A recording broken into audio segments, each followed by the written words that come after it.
At heto, for the second time nakapagkulak na naman tayo dito kay Cubs. Ang saya, di ba?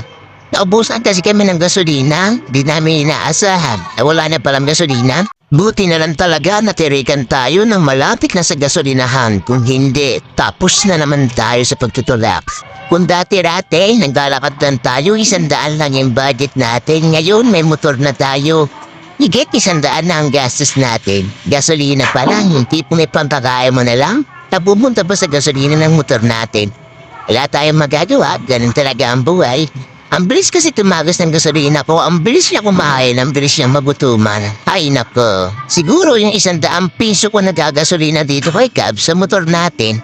Hanggang balikan lang, hindi na tumatagal ng 2 araw, suswerte na lang tayo kapag umabot at tumagal to ng 2 araw. Wala ganun talaga. Yung pambaong ko sa duty, natanay na dito.